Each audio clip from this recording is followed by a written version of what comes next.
Right everyone, how is everyone doing today? Welcome to another live stream. Tomorrow it's Inter Milan, the quarterfinals of the Coppa Italia.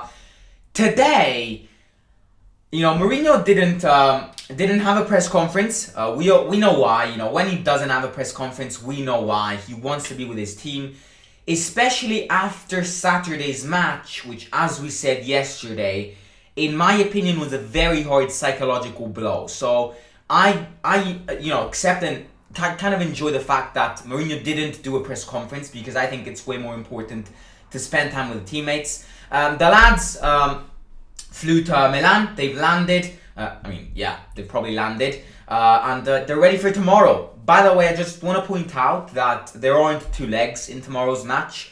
It's a direct leg, which makes things even more interesting.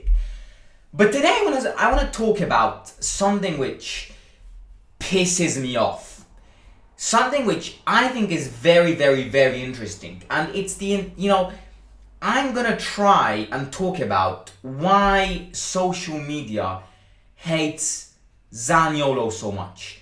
Zaniolo is known for being abused on social media. He's known for being abused from Lazio fans. In fact, I want to start off by saying that last year, basically, when Zaniolo was injured, Lazio fans were enjoying this, which I think is nowhere close to sportsmanship. But basically, during the derby, they started singing, Zaniolo's mom is a Zaniolo's mom is a You get the point. So, he has this continuous sense of being kind of abused by fans, by social media. And after Saturday's episode, social media on Zaniolo has absolutely blown up. And no exaggeration, there are so many journalists saying, oh, this guy needs to be educated. There are so many fans going, this guy needs to stop complaining. This guy needs to stop doing that. This guy needs to stop doing that. This guy needs to stop doing that. At the end of the day, he is a 22 years old, and I think all the pressure which social media is putting on him is having a very, very, very hard knock-on effect on his football career. And I'm not just saying this because, yes, obviously I'm defending him because, he's a Roma player. Zaniolo is, obviously, he's not on 100% fitness. He comes from 2 broken ACLs. But second of all, I think the amount of pressure social media is putting on this guy, the amount of pressure journalists, which all they do to try and get views, talk about random nonsense, or putting a lot of pressure on this young man, which at the end of the day is only 22 years old. And that is definitely something to remember. It is hard for someone to come after 2 broken ACLs and accept to start playing football again. It's not something many players would do. He comes from 2 broken ACLs and he decided not to give up. So, today's topic is not, because there are people which hate Zaniolo and, just say that he's bad. Today's live stream is more directed to journalists and social media out there, which just waste their time speaking nonsense, absolute nonsense about Zaniolo.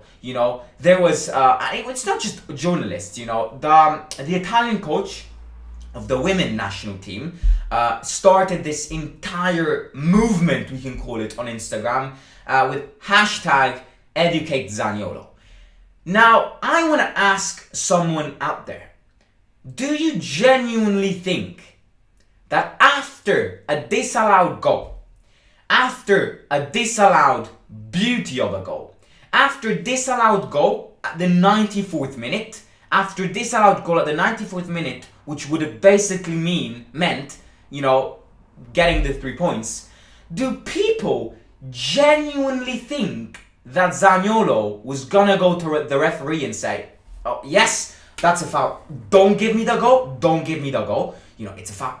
Don't give me the goal, don't give me the goal. Just blow the foul. This match will end 0-0. Don't give me the goal because there was a foul before.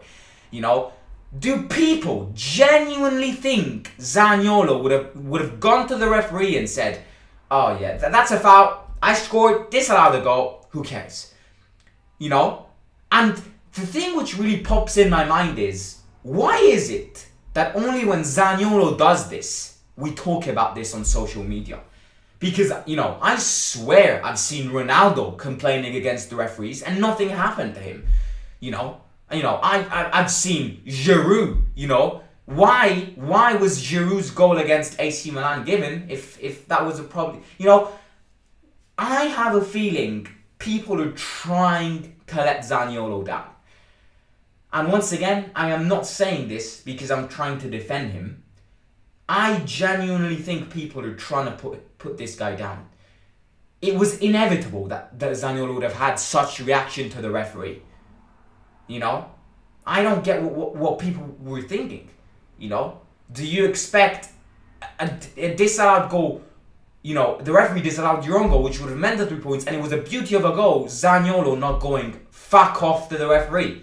Like, everybody does that. But at the same time, why is it that when Zaniolo does such thing, then journalists start going, educate this man, and everyone start writing on Instagram, stop complaining and play. Why? Why is it that when Zaniolo does it, we have such a reaction on social media platforms? And why is it that when other players do it, we don't speak about it? And that is the annoying part. That is the very annoying part, in my opinion. And this is just, I don't like being aggressive. I've been aggressive lately against the live reaction against Genoa. It was a very, very aggressive reaction. But I don't like going against people. I'm a very calm guy. But this is where I need to say it out loud to all the journalists, all the random people. Can you gently fuck off? Can you please gently fuck off? Because I don't get why when Zaniolo does such thing, and the reaction in social media platform explodes, And that is the annoying part which I still need to get my head through. Because no one, if you were expecting Zaniolo to go to the referee and say, it's a foul, disallow my goal, then what football are you watching? Every single player, when they get a disallowed goal, goes to the referee and says, fuck off, referee, fuck off, referee, fuck off, referee. That's what they do.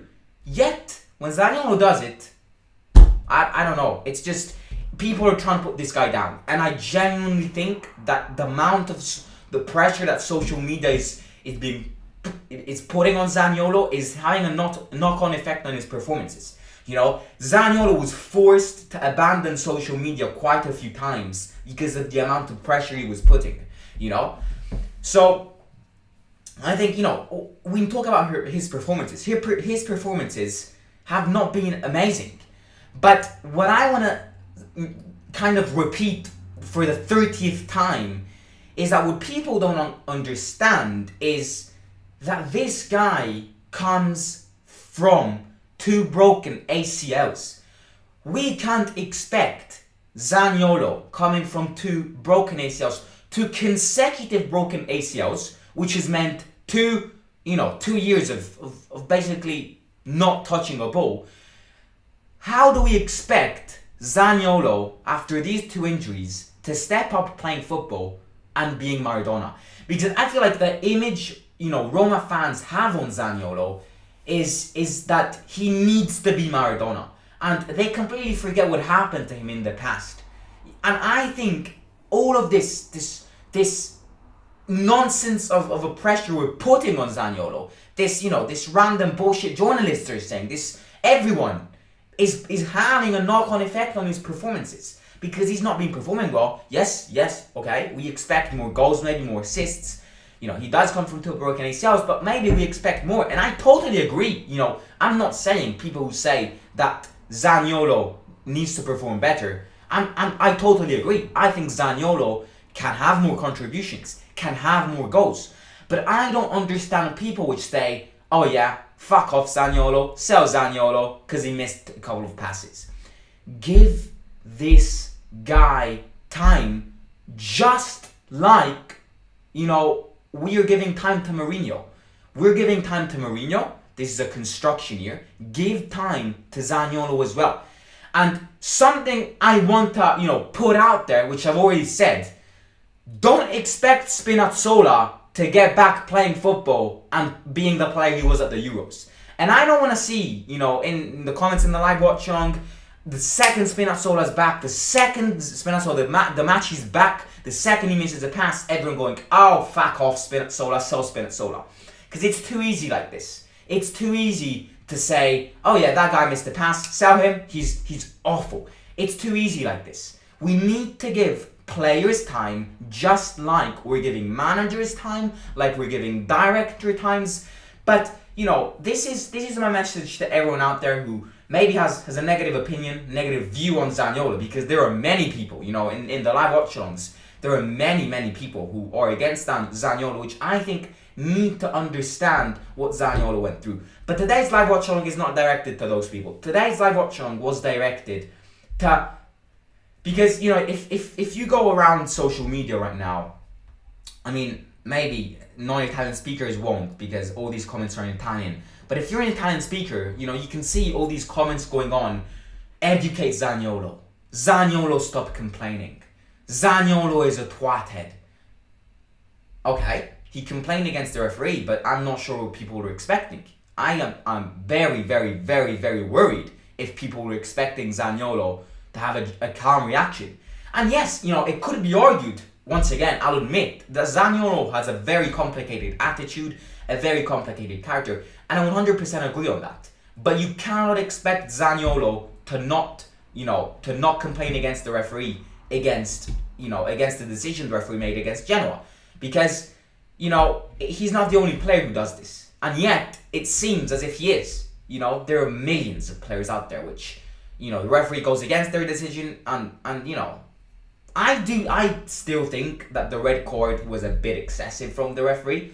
It could be argued, that, frankly speaking, Tammy did touch the opponent, so it could be argued that the foul was there, but the red card was very excessive, very, very, very excessive, because he gave a direct red card, because basically, if the referee gave a double yellow card, then it would have been even worse, because he had to cancel the first yellow card he gave Zaniolo because he got his t-shirt off.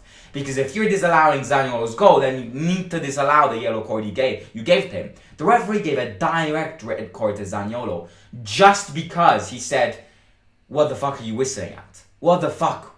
That's not a foul. That is exactly what Zaniolo said. If you're the referee, you can't expect Zaniolo to not say that to you after a 94th injury time disallowed goal. So my conclusion in this live stream is that when Zaniolo does something, there is a way excessive, reaction from football fans around there. Because if another player would have done the same, we would not be talking about this. And once again, it could be argued that Zaniolo has a very hard attitude, a very tough character, and I totally agree on that. I think I already told you guys, when Zaniolo and Moise Kean were called up, they were still very, very young from, I think it was Ventura back in the days, the Italian coach. And, he gave them a call. They were very young, they were like 19 years old. They started spitting from the top floor of the hotel down to the first floor of the hotel. They started spitting and hitting other people. Zaniolo has a very, very, very, very, very hard character. And as a Roma fan who's been watching Roma for many, many years, I will admit that. But I think the amount of pressure social media is putting on this young lad is having a knock-on effect on his performances. It is. And it's just the way it is. Because I have never seen such an excessive reaction from the public out there on the social media platforms after Zaniolo having a reaction like this against the referee. Because he's not the only one. And yet, why is it that only when Zaniolo does it, social media explodes? So yeah, basically, tomorrow, his performance, in my opinion, will be very, very, very much, influenced by all of these things which have happened to him in these last couple of days. I genuinely think that he'll be influenced. But tomorrow is a match which, as I said, it's unlike Genoa. I'm not expecting Roma to win, and so if we lose, my reaction like Genoa is not gonna happen. But at the same time, as we said in yesterday's preview, it's a match that we know that they're better than us. They know that they are better than us. It's a match which we need to do extremely well, and we need to copy the exact same match we played against Atalanta and hopefully paste it at San Siro tomorrow. And yeah, right. Let's read some comments. I think it's logical that people hate him because he doesn't perform when it matters and gets sent off regularly for stupid decisions, says Khalid H52. I'm not upset that they call it a foul. I'm upset and disappointed that they only call it to Roma. Them not being fair to Roma is just what it's frustrating. Stop expecting this world from this young lad and you won't get disappointed. People make a big deal because he was a promising start. He's at a young age. He has plenty of time to go. That is a very, very interesting comment. And that is exactly, if I was to use one sentence to sum this entire 16 minutes, just made me realize that I've been rambling on, because that is exactly what I'm saying. People have an image of Zaniolo of a hero at Roma. He is young and he has plenty of time to grow, like Logical Fallacy Watch says. The refs are owned by Juventus, says Lorenzo P. Put your bet early, Simon, because we are winning tomorrow. Interesting. I'll place a bet tomorrow for sure, but I'll wait until tomorrow's live watch along. So any other people can give me tips. But yeah, I'll definitely place a bet tomorrow. So tonight, take in consideration everything which I've said in yesterday's preview and come up with a good old bet to then comment in tomorrow's live watch along. And the best bet, doable bet, realistic bet, I'll bet Roma 2, Inter 1. Hopefully. Hopefully. Right, lads, I will catch you tomorrow for the live watch along. It's late kickoff. I really hope they don't go their penalties or extra time, because otherwise the match tomorrow will end God knows when. Yeah. So I'll catch you tomorrow for the live watch along. Set reminder 9 p.m. Italian time, 8 p.m. UK time. Wherever you're from, figure it out. Set a reminder on your calendars. Come back tomorrow for the quarterfinals of the Coppa Italia. Basically, yeah, subscribe if you're new. We're getting closer and closer to 2,000 subscribers. So please subscribe, share the link with your families and friends, like this live stream as soon as it becomes a video, and comment in the comments your opinion on this. And subscribe to my second channel, All on Travel vlog popped up yesterday. So make sure to like, watch, and subscribe if you're new. Link is in description below. And follow me on Instagram at _the Simon Show.